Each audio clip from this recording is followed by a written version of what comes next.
है। यहाँ पर हम उसको बता दें आपको, हम लोग इस किरण का नाम है, चलिए चेंज कर देता हूं मैं,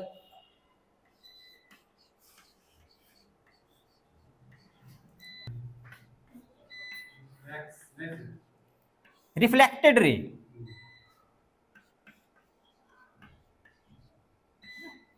चलिए, तो ये हम लोग टर्मिनोलॉजी है जो हम टर्म में समझेंगे। पहले परावर्तक सतह, आपतित किरण, परावर्तित किरण, ठीक है, आपतन बिंदु। इसके बाद जो टर्म होता है वो आता है फिर कोण के बारे में, ठीक है। तो यहां पर जिस जगह पर आपतन बिंदु है वहां पर आप क्या करेंगे, इस सतह पर एक 90 डिग्री का एक आप लंब डालिए। कल्पना कर लीजिए कि ये एक सीधी रेखा है, उस पे यहां पर एक 90 डिग्री का हमने यहां पर एक अभिलंब डाला है, ठीक है। ये लंब किसके ऊपर में है, इसके ऊपर में है, इसके ऊपर में ये 90 डिग्री का अभिलंब डाला, तो इसका नाम हो गया क्या, इसका नाम क्या हो गया, इसको बोलेंगे हम लोग अभिलंब। स्केल सबका सर, स्केल नहीं, यहां से सीधे लाइन यहां से खींच सकते थे हम लोग। चलिए आगे बढ़ते हैं। तो अब क्या होता है, इसके बाद आते हैं, इसके बाद क्या होता है, तो अभिलंब और आपतित किरण, आपतित किरण आप देख पा रहे हैं, चलिए इसको कुछ नाम रख देते हैं। चलिए यहां पर रख देते हैं ए, है कि ये आपतित किरण और अभिलंब के बीच का जो कोण होता है, दैट मीन्स एंगल, यहां पर आके सब गड़बड़ा जाता है। कोई तरीका इसका है सर? नहीं नहीं, यहाँ यहीं पे करना पड़ेगा हमको, उपाय नहीं पास और चेंज करने का हमको। हाँ हाँ, बॉल बन गया, परावर्तन कोण,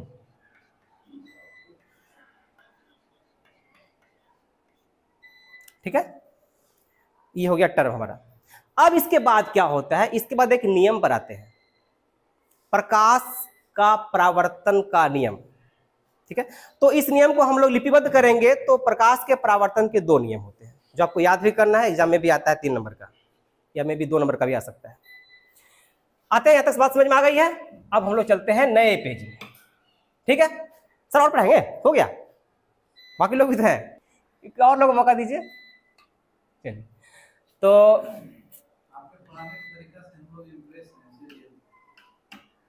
प्रश्न आपको इस तरह से आएगा, प्रश्न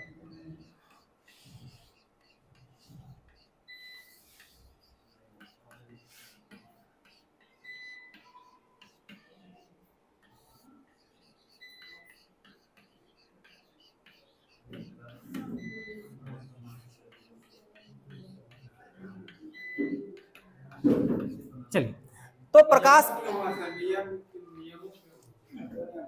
हाँ नियमों इसलिए लिखे हैं कि एग्जामिनर भी जानता है कि एक से अधिक है, ठीक है, एग्जामिनर भी जानता है कि एक से अधिक नियम है, वो भी सेटर कोई फीस का टीचर ही होगा, इसलिए नियमों लिख दिया वो। तो नियम क्या है, नियम को हम लोग लिपिबद्ध करेंगे, तो उत्तर हम लोग आप लोग इस तरह से लिखेंगे हम लोग। अच्छा, कुछ कलर चेंज कर ले सर, व्हाइट से ना, हाँ गुड, चलिए वाह,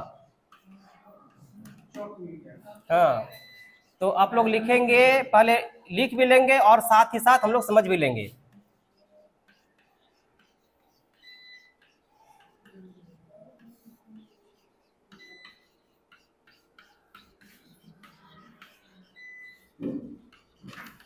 दो नियम है, नंबर 1 लिखिए,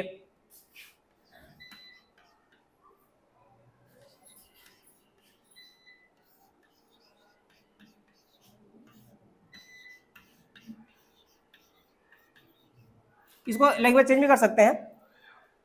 कुछ लोग लिखता है आपतन कोण परावर्तन कोण बराबर होते हैं, आपतन कोण परावर्तन कोण के बराबर होते हैं, ऐसा कैसा करते, चलिए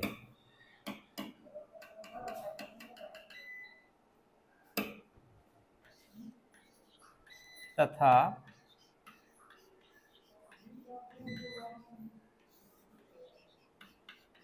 परावर्तन कोण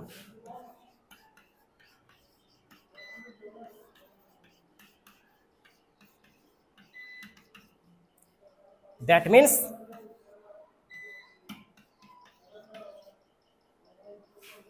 2 नंबर, 2 नंबर बड़ा इंपॉर्टेंट है, थोड़ा समझना पड़ेगा आपको।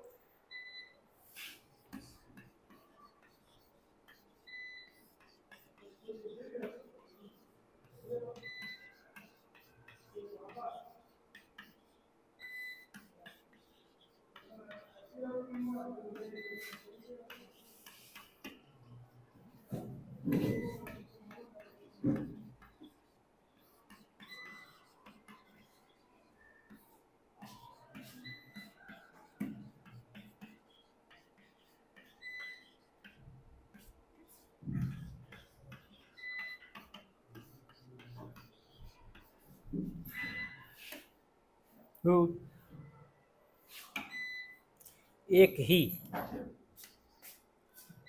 यहाँ पर आगे बढ़ाया था सर, कोई तरीका है क्या? और प्रॉब्लम क्या है? प्रॉब्लम पता नहीं, समझ नहीं पा रहे हैं ना, होते हैं। चलिए ये नियम लिख लिया गया है, हम लोग आते हैं इस पर। अब चलिए नियम एक क्या कहता है?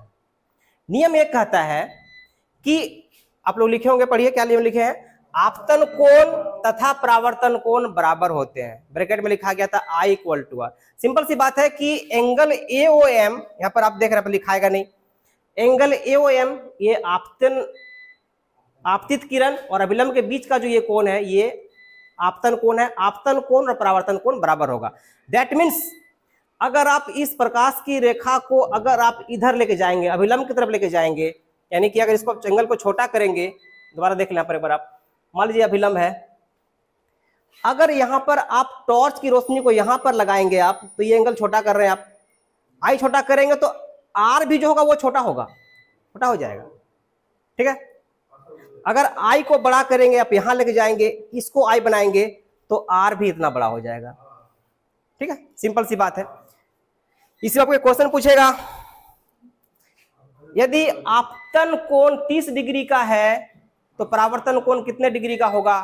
उत्तर में ऑप्शन में आएगा 15 डिग्री, 30 डिग्री, 60 डिग्री, 90 डिग्री। उत्तर होगा 30 डिग्री, क्योंकि आपतन कोण और परावर्तन कोण बराबर होता है। पहला नियम याद कर लेना आप लोगों को। दूसरा नियम थोड़ा सा कॉम्प्लेक्स है, आपको थोड़ा सा इमेजिनेशन करना पड़ेगा, कल्पना करना पड़ेगा। दूसरा नियम थोड़ा पढ़िए, क्या है? आपतित किरण, परावर्तित किरण तथा आपतन बिंदु पर अभिलंब, 3 चीजें हैं। 3 चीजें क्या क्या है? आपतित किरण, परावर्तित किरण और अभिलंब।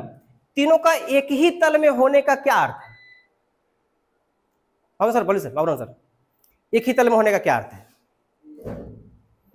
एक तल जो है, एक तल और एक ही बिंदु पर है। यहाँ का आपतित किरण जो यहाँ पर है, हाँ, और परावर्तित किरण भी यहाँ पर है, हाँ, और अभिलंब भी यहाँ पर है।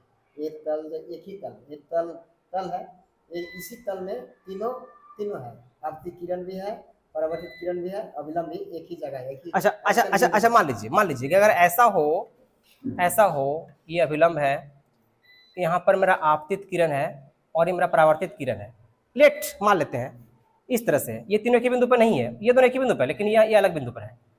तो क्या ये तीनों तो क्या नहीं? मान लीजिए ऐसा कोई परिस्थिति पैदा हुआ है, हमने मान लिया कि हमने 3 चीजों की कल्पना की है। एक आपतित किरण, यहां से कोई टॉर्च मार रहा है, ठीक है, यहाँ पे एक अभिलंब खींचे हम, और एक परावर्तित किरण नहीं है, कोई दूसरा आदमी टॉर्च मार रहा है, यहां से मार रहा है, इस तरह से, इस जगह से मार रहा है। तो आपके दिमाग में क्या बैठ रहा है कि ये तीनों चीज एक तल में है?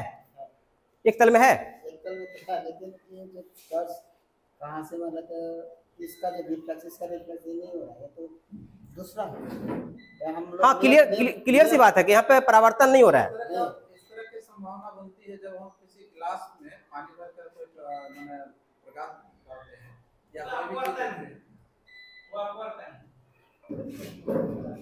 नहीं, सर वो अपवर्तन बात आते हैं, ठीक है। सिंपल सी बात, मान लीजिए यहाँ से कोई टॉर्च मार रहा है, ठीक है, ऐसा कोई टॉर्च मार रहा है, इस जगह पर है, एकदम ये ब्लैक बोर्ड सजा के मार रहा है, टॉर्च करके यहाँ टॉर्च मार रहा है, एक आदमी यहाँ से टॉर्च मार रहा है, ऐसे करके यहाँ टॉर्च मार रहा है, और एक आदमी यहाँ से टॉर्च मार रहा है। सिंपल से मेरा क्वेश्चन है कि क्या ये तीनों टॉर्च का रोशनी एक तल में है? नहीं। एक तल में है या नहीं है?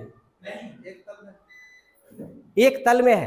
तल में है, लेकिन इसका परावर्तन के नियम, परावर्तन सी बात, परावर्तन की दूर फेंक दीजिए, परावर्तन की बात मत कीजिए भाई, बात कर रहे हैं तल की, ठीक है, प्लेन जिसको बोलते हैं प्लेन। तो प्लेन एक कंसेप्ट है जो आपको मानना जानना चाहिए कि प्लेन होता क्या है। परावर्तन बाद में आएंगे। तो पहली बात देखिए कि आप पहले इस बुक को लीजिए, इस बुक को लीजिए। इस बुक का प्रत्येक पेज एक प्लेन है। पेज नंबर 1 जो है, पेज नंबर 1 लेते हैं, यह एक प्लेन को दिखाता है जो कि अपरिमित रूप से पूरे ब्रह्मांड तक फैला हुआ है। यह एक प्लेन है। पेज नंबर 2 क्लियर है कि उस प्लेन में नहीं है। पेज नंबर 2 का सतह जो है वो तल उससे माइक्रो मिलीमीटर, नैनो मिलीमीटर उससे नीचे है। सर समझ रहे हैं क्या करना चाह रहे हैं? तो पेज नंबर 1 का तल जो है वो अपरिमित रूप से ब्रह्मांड तक सब जगह फैला हुआ है। पेज नंबर 2 का तल अलग है ना सर?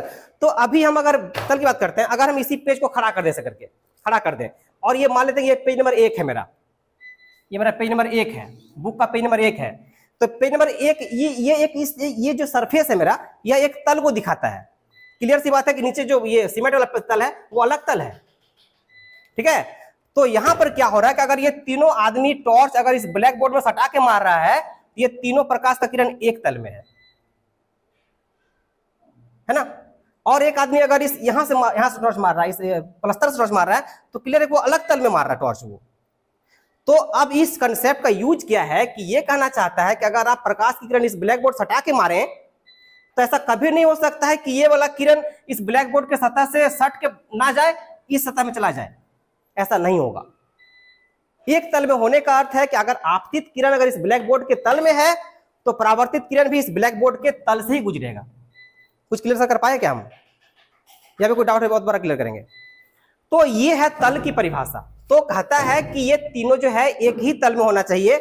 ये आपतित किरण, अभिलंब और ये परावर्तित किरण, ये लेते हैं, ये एक तल में है, एक तल में है। और देखिए ये अलग तल हो गया। ये अगर ये आपतित किरण है और ये परावर्तित किरण है तो ये उस तल में नहीं है।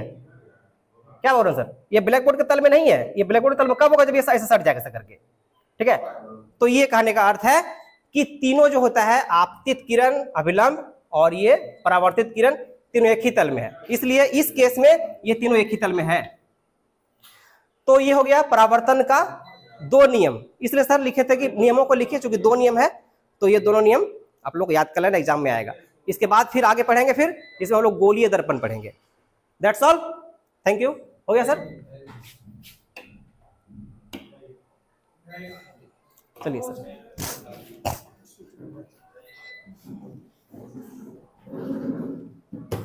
जगह मेरा दीजिएगा क्या? दीजिएगा तो भी ठीक है।